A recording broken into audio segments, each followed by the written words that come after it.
Hello dear students. Today our topic is law of multiple proportion. Law of multiple proportion क्या था? पहले ये law था जो this law was given by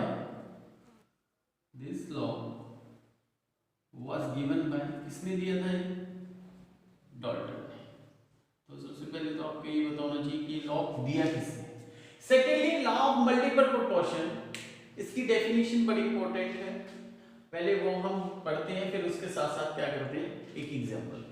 when to elements combine, कहता है to elements combine करेंगे, suppose that carbon हो गया क्या हो गया ऑक्सीजन, टू गिव टू और मोर प्रोडक्ट्स, कहता है वो टू और मोर प्रोडक्ट दे रहे हैं, ये टू और मोर कंपाउंड्स दे रहे हैं, देन द वे, अब ये टू और मोर कंपाउंड, सपोज दैट पहले इन्होंने कंबाइन किया, क्या दिया कार्बन मोनोऑक्साइड, और सेकंड केस में ये कंबाइन करके क्या दे रहे हैं CO2, ठीक है। फिर क्या बोलता है वो, then the way of one element, अब इन दोनों में से एक एलिमेंट का वे, इसका भी हो सकता है इसका भी हो सकता है, element which combine with fixed weight, मतलब इन दोनों में से कार्बन या ऑक्सीजन में से एक जो कंबाइन कर रहा है वो किस वे के साथ कर रहा है, फिक्स के साथ। अब हम अपने एग्जांपल में देखते हैं, अब कार्बन ऑक्सीजन, अब इनका रेशियो कैसे निकालेंगे with respect to weight, with respect to mass, इनका कार्बन का कितना होता है आपको पता है 12, ऑक्सीजन का कितना होता है 60, तो वैल्यू हम रखेंगे कार्बन ऑक्सीजन 12 60 12 30। अब इस एग्जांपल में देखिए कि जो कार्बन का वे है वो क्या है, फिक्स्ड है, ठीक है। तो हमने अकॉर्डिंग टू स्टेटमेंट क्या कर दिया, इन दोनों का मास, सॉरी कार्बन का मास क्या कर दिया, फिक्स कर दिया, फिक्स वे कर दिया, ऑफ अदर, दूसरे के कंपेयर में बियर, जो दूसरा आपका बियर करेगा वो क्या करेगा, एक सिंपल रेशो क्या करेगा, बियर करेगा। देखिए 16:32, 1:2, तो ये क्या आ गया आपका सिंपल रेशो आ गया। तो इस टाइप से हमारा जो लॉ ऑफ मल्टीपल प्रोपोर्शन की अकॉर्डिंग टू डेफिनेशन हमने क्या लिया था कि एग्जांपल लिया था। एक और एग्जांपल देखिए इसी में,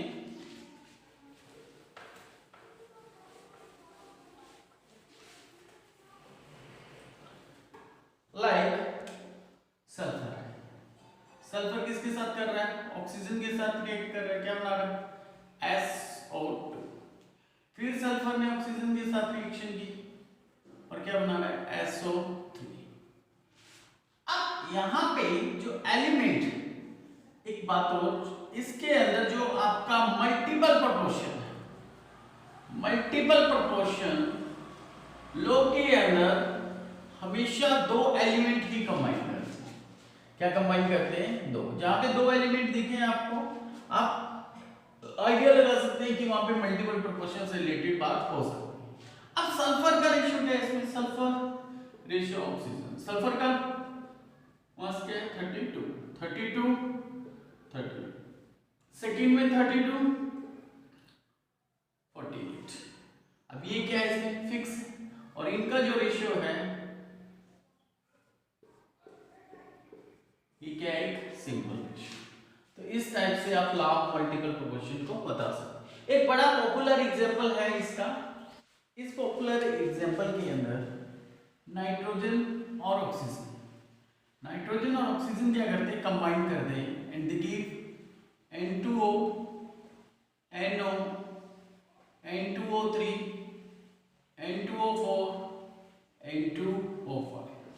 तो इस टाइप के क्या है हमारे पास 5 कंपाउंड फॉर्म होते हैं जब नाइट्रोजन और ऑक्सीजन को क्या करवाते हैं, रिएक्ट करते हैं। अब इसके अंदर नाइट्रोजन और ऑक्सीजन का रेशियो देखते हैं। फर्स्ट के अंदर नाइट्रोजन क्या है 28 और ऑक्सीजन क्या है 60, ठीक है। सेकंड के अंदर 14 और ऑक्सीजन 60,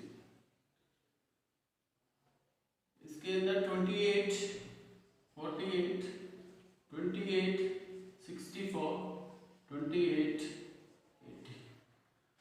अब मैंने क्या किया था, 5 कंपाउंड लिए थे किसके, नाइट्रोजन एंड ऑक्सीजन।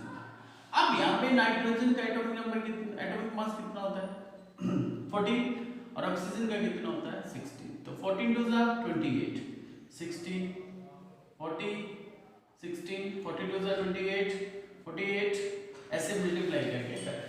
अब इसके अंदर देखिए आपके पास कुछ जो आपके कंपाउंड है, सॉरी इस कंपाउंड के अंदर जो नाइट्रोजन है, क्या है नाइट्रोजन।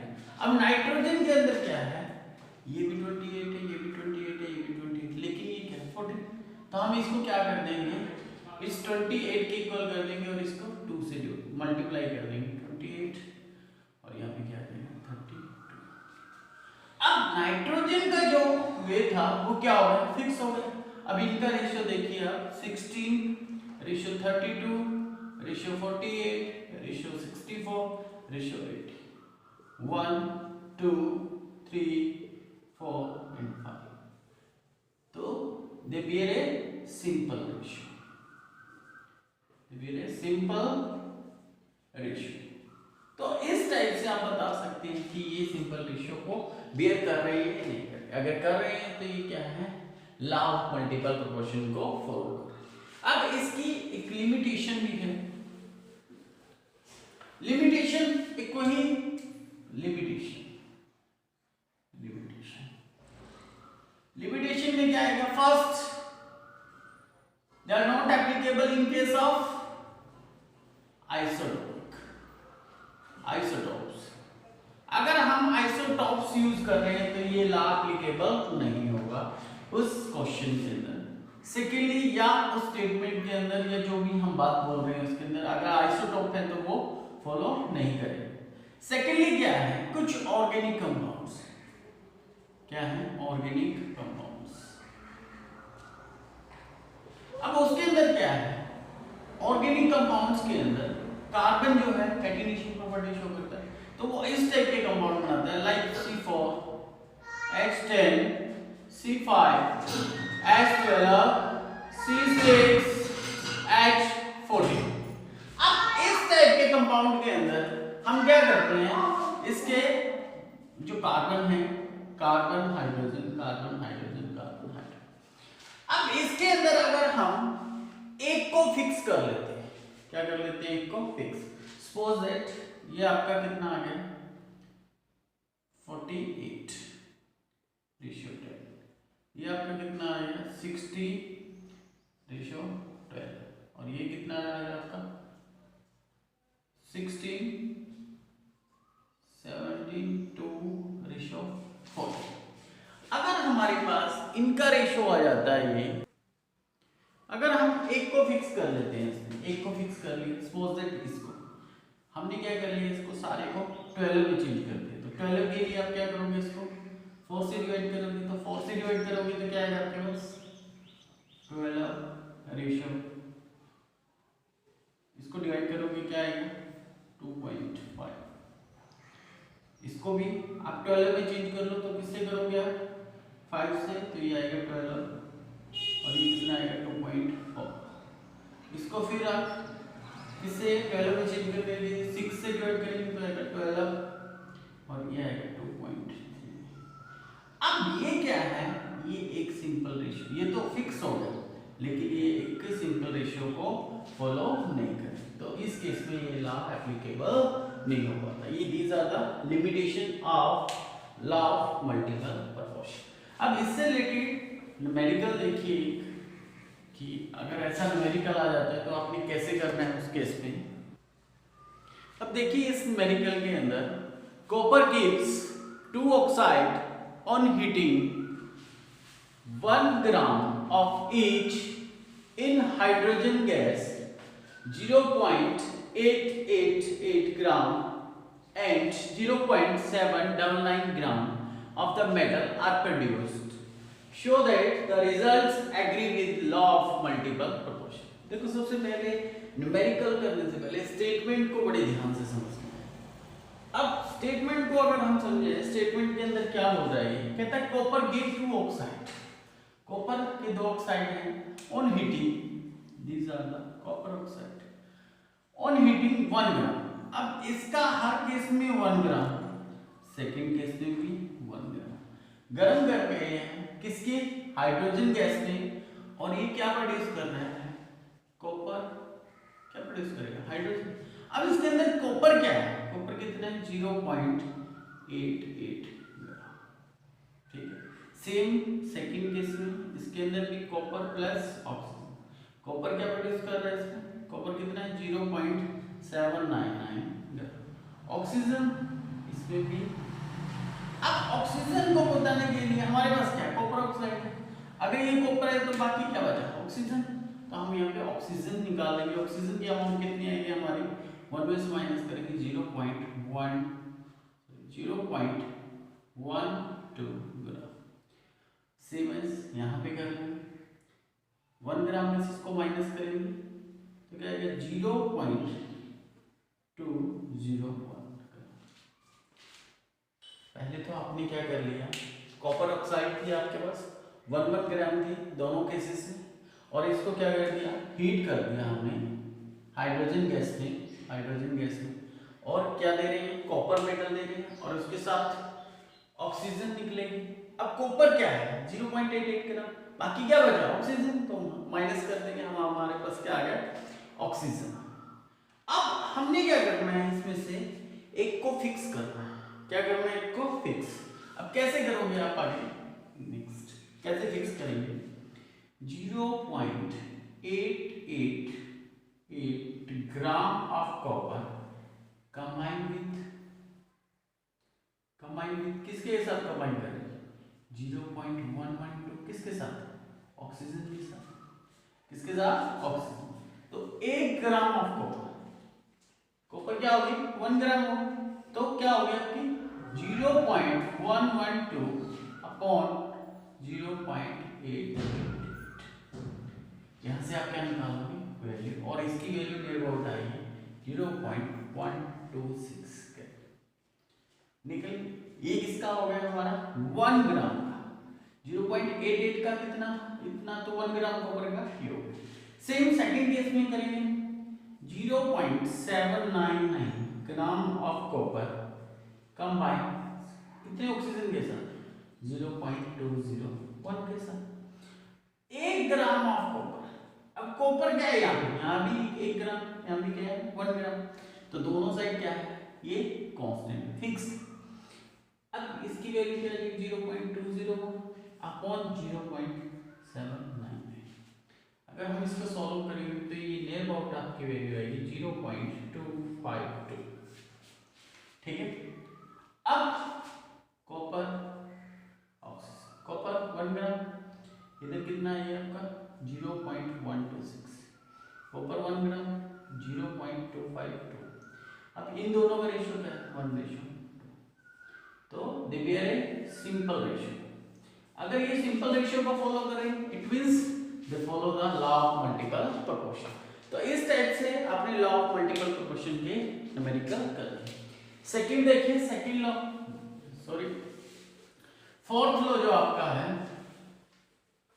क्योंकि first law law of conservation of mass था, second definite proportion, third law of multiple proportion, and law, sorry fourth one is law of reciprocal proportion.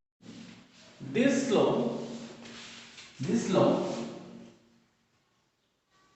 given by Richter in 1792। Firstly जो law of reciprocal proportion में किसने दिया था, Richter ने दिया था, कि कब दिया था 1792। अब ये बोलता क्या है, देखो इसकी जो स्टेटमेंट है लिख तो काफी बड़ी रही है, लेकिन देखते हैं क्या बोलता है। ये बोलता है the ratio in which two elements combine separately with fixed way of third element. कहता है इसके अंदर ये बोलता है, कहता है दो एलिमेंट कंबाइन कर रहे हैं, सपोज कार्बन सल्फर कंबाइन कर रहे हैं इसके साथ oxygen, according to statement the ratio in which two elements combine separately with fixed way of third element. ये इससे क्या कर रहे हैं, कंबाइन करके CO2 ना, इधर क्या बन गया SO2 with fixed way of third element. इसका कितना है ये रेशियो देखिए 12 और इसका क्या बनेगा 32 रेशियो 32। अब यहाँ पे जो आपका ऑक्सीजन ऑक्सीजन इधर कितना है 32, ऑक्सीजन इधर भी कितना है 32, मतलब ऑक्सीजन के साथ 21 प्रोपोर्शन में कंबाइन कर रहे हैं। फिक्स्ड वेरिएंट का of third element is either same और सिंपल होल नंबर। अब इनके अंदर क्या है, जो आपका ऑक्सीजन है, ऑक्सीजन का रेशियो क्या है 32 फिक्स है, लेकिन जो आपका कार्बन और सल्फर है, कार्बन में कितना है 12 और सल्फर का कितना है 32, इनका रेशियो क्या होगा 3:8। कहता है वो जो इनका रेशियो आएगा वो क्या आएगा, होल नंबर आएगा। सेकेंडली, और इसका जो रेशियो होगा CS2, यहां से क्या कंपाउंड बनेगा CS2। CS2 का क्या बनेगा, CS2 का अगर रेशियो देखते हैं हम, कार्बन 12 32 3:8। अब ये क्या है 3:8, ये है 3:8 ये। अब या तो वो सेम होगा, ये क्या होगा सिंपल होल नंबर होगा 3/8। अगर हम इससे मल्टीप्लाई कर दें 3/8 से तो क्या आ जाएगा 3/8 मल्टीप्लाई 8/3, तो ये आपका क्या आ जाएगा 1। तो इसका जो रेशियो आएगा आपका किसके अंदर, लॉ ऑफ रेसिप्रोकल प्रोपोर्शन के अंदर, वो क्या होगा होल नंबर होगा, multiple of the ratio in which these element combine with each other, और वो क्या होगा एक दूसरे के मल्टीपल हो। तो इस टाइप से आप क्या बता सकते हो लॉ ऑफ रेसिप्रोकल। आप ऐसे ही बता सकते हो कि इसकी जो वैल्यू आएगी 3/8, इसकी वैल्यू तो जो हमने कार्बन और सल्फाइड का रेशियो लिया था 3:8, तो इसका रेशियो भी क्या होगा 3/8 रेसिप्रोकल। ठीक है, तो इस टाइप से आप लॉ ऑफ रेसिप्रोकल प्रोपोर्शन को। नेक्स्ट है हमारा Gay-Lussac's law. Gay-Lussac's law, and this law only applicable for the gases। जो ये लॉ है आपका ये किसके लिए, only for the gases। अब इस लॉ के अंदर ये क्या बोलता है, under similar condition of temperature and pressure, कहते हैं जब सिमिलर कंडीशन टेम्परेचर और प्रेशर क्या होना चाहिए सेम होना चाहिए, whenever gases combine they do so in volumes which bear simple whole number ratio।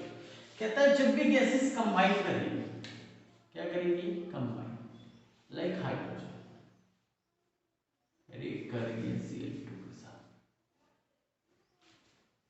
Gases जब भी कंबाइन करेंगी ये हमेशा एक simple, they do so in volume which bear simple whole number ratio with each other and also with the products। और इनका जो ratio होगा कंबाइन करने का, इसका अगर एक वॉल्यूम है तो इसका भी क्या है वो 1 और इसको बैलेंस करेंगे तो ये कितने दे रहे 2 मींस इनका जो रेशियो होगा 1:1:2, वो क्या है सिंपल।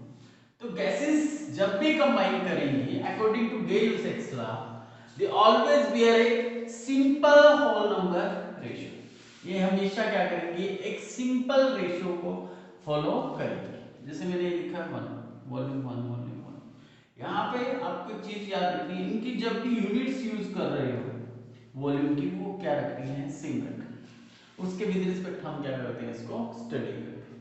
तो ये क्या करेंगे एक सिंपल रेशियो को फॉलो करेंगे। एक और एग्जांपल ले लेते हैं, like N2 plus H2 give rise to NH3। पहले इसको बैलेंस कर लेते हैं 2। अब अगर एक वॉल्यूम नाइट्रोजन को रिएक्ट करवाते हैं तो कितने हाइड्रोजन की कितने वॉल्यूम लगते हैं 3, और एक इसका लगा और 3 वॉल्यूम इसके लगे तो बना कितना 2 वॉल्यूम। तो इनका जो रेशियो होगा 1:3:2, ये क्या है सिंपल रेशियो। तो gases always combine with simple ratio. ये था आपका गे-लुसैक्स लॉ। नेक्स्ट देखिए, नेक्स्ट है आपका Avogadro's law.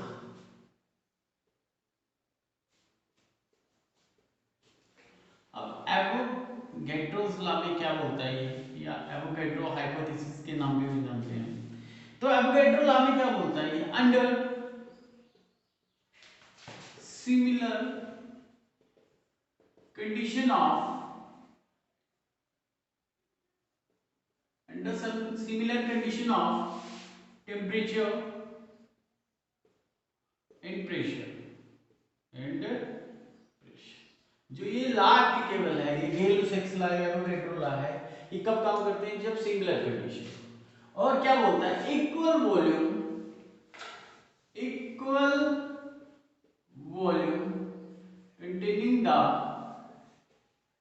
containing the equal number of moles या molecules। एवोगैड्रोस लॉ क्या बोलता है आपका? Equal volume containing the equal number of molecules या moles। सपोज दैट मेरे पास ये छोटा सा बॉक्स है। अब अगर इसके अंदर जो आपका टेम्परेचर है, प्रेशर है, वो सेम है, वो मैंने कांस्टेंट कर दिया। अब इसके अंदर चाहे मैं CO2 डालूं, चाहे मैं N2 डालूं, इसके अंदर जो मॉलिक्यूल्स होंगे, इनके मॉलिक्यूल्स होंगे, वो क्या होंगे? इक्वल होंगे। अगर CO2 पे 10 आ रही है तो इसके भी कितने आएंगे? 10। अगर यहाँ पे नाइट्रोजन के अगर आपके और कोई गैसेस, कार्बन मोनोऑक्साइड के अगर 20 हैं तो CO2 के भी कितने आएंगे? 20 आएंगे। N2 के भी कितने आएंगे? 20। तो equal volume contain equal number of moles और इक्वल नंबर ऑफ मॉलिक्यूल्स लिख लो तो ज्यादा सुटेबल रहेगा। Equal number of molecules. तो ये था आपका एवोगैड्रोस। Thank you. अगर आपको ये वीडियो अच्छे लगे हो तो लाइक और सब्सक्राइब जरूर करें। Thank you.